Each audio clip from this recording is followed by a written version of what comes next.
Hai semua, nama saya Chu Jia Wei dari kelas J2.6. Saya merupakan siswa guru dari IPG Kampus Ilmu Khas.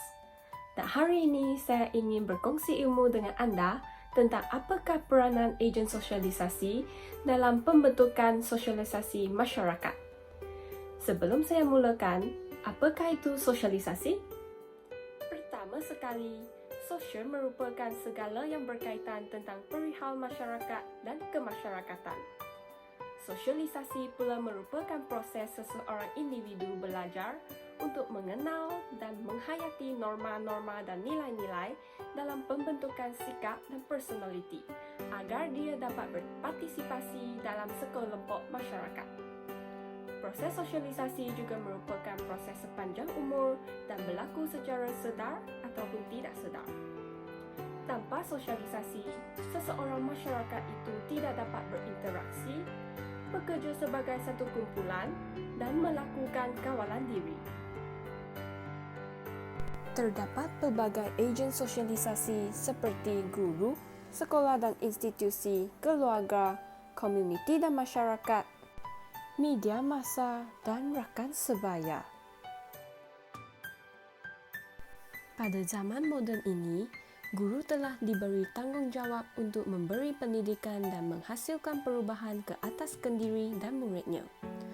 Guru bukan hanya menyampaikan ilmu pengetahuan semata-mata, tetapi juga menanam sikap, nilai dan sasya yang sempurna dan mematuhi peraturan masyarakat. Guru merupakan ejen yang lebih berautoriti sekaligus dapat memberi impak yang lebih positif ke arah pembentukan sosialisasi masyarakat.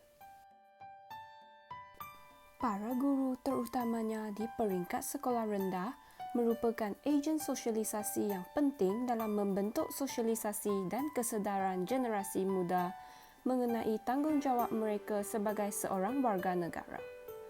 Oleh itu, apakah yang harus dilakukan oleh seseorang guru?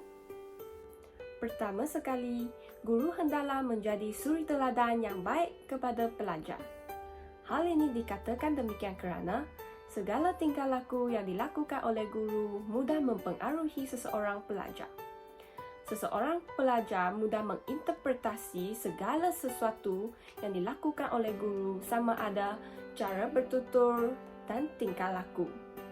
Oleh itu, seseorang guru yang bertanggungjawab haruslah menunjukkan sifat yang positif terhadap pembentukan sosialisasi masyarakat. Sebagai contoh, guru haruslah sentiasa berinteraksi dengan muridnya. Proses sosialisasi juga berlaku apabila wujudnya interaksi antara guru dengan murid. Secara tidak langsung, murid dapat mempelajari bagaimana caranya untuk interaksi antara satu sama lain tanpa mengira bangsa, kaum, agama, status, umur, dan sebagainya. Yang kedua, guru haruslah sentiasa memberi bimbingan dan tunjuk ajar yang betul. Yang ketiga, mempunyai sifat kepribadian mulia. Contohnya, penampilan diri yang menarik. Seseorang yang mempunyai penampilan diri yang menarik akan menguasai dua perkara. Yang pertama, penampilan diri yang bersifat fizikal, dan kedua, seseorang yang mempunyai etiket sosial. Etiket sosial merupakan gerak-geri, tingkah laku, segala bertuturan yang elok dan berkeyakinan semasa berinteraksi dengan orang lain. Yang keempat, menerapkan norma-norma dan nilai sosial yang baik. Nilai sosial dan norma-norma ini diharapkan dapat membantu murid dalam proses sosialisasi dalam masyarakat. Kelima, membincangkan tajuk tentang sosialisasi semasa proses PDP dijalankan. Murid digalakkan untuk membuat perbincangan tentang apa yang telah dipelajari dan membuat rumusan dan reflektif tentang apa yang difahami. Melalui perbincangan tersebut, maka wujudlah proses sosialisasi semasa murid berkomunikasi antara satu sama lain. Peranan sekolah dan institusi. Seterusnya, ialah peranan sekolah dan institusi. Sesebuah sekolah dan institusi bukan sahaja tempat untuk menuntut ilmu, bahkan warganya sudah pasti akan berinteraksi antara satu sama lain. Apabila kanak-kanak bersekolah, interaksi dengan masyarakat sudah pasti akan bertambah.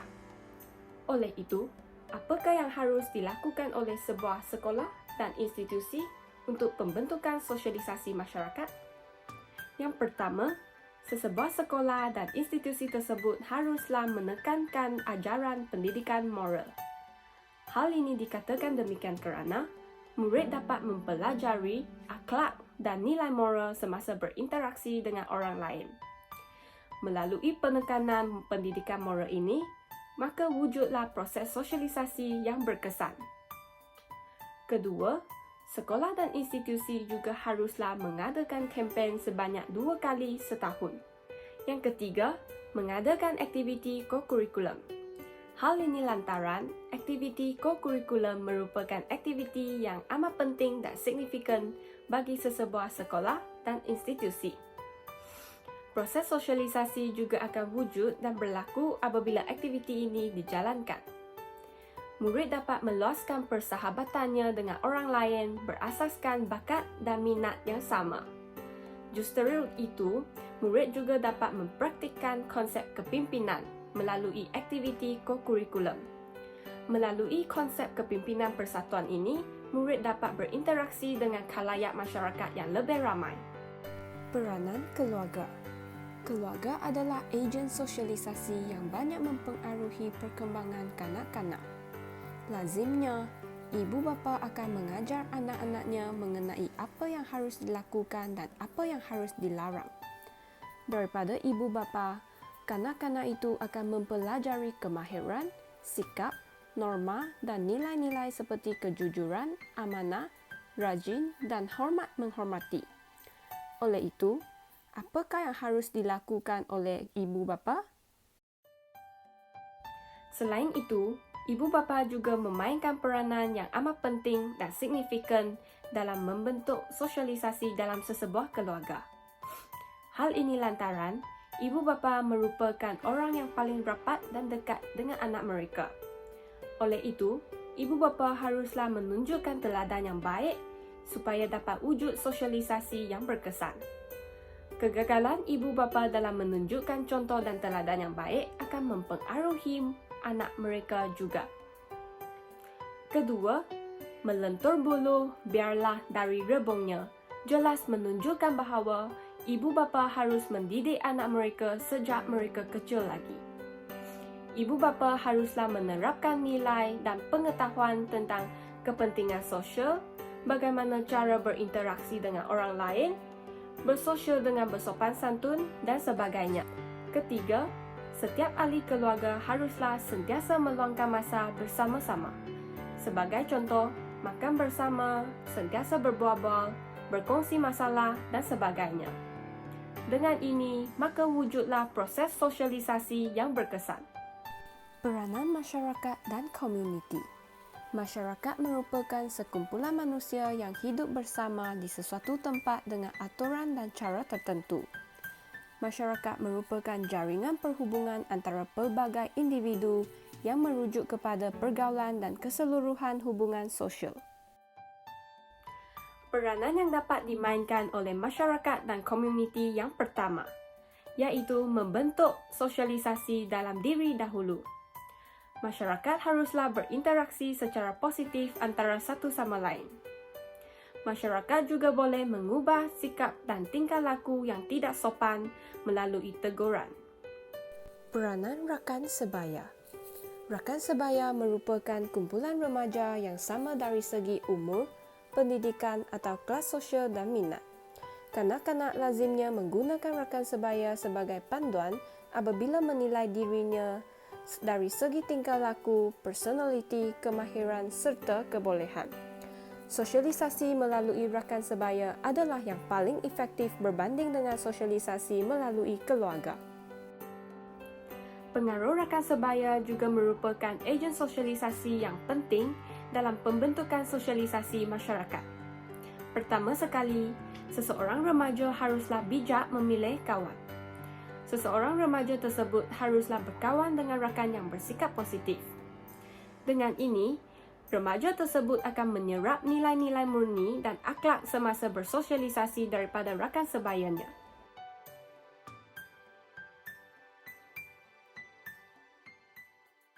Kesimpulannya, ejen sosialisasi seperti guru, sekolah, keluarga, rakan sebaya, media massa, komuniti dan masyarakat amat berperanan penting dalam pembentukan sosialisasi masyarakat. Maka, di sini akhirnya perkongsian saya pada kali ini. Jumpa lagi. Bye.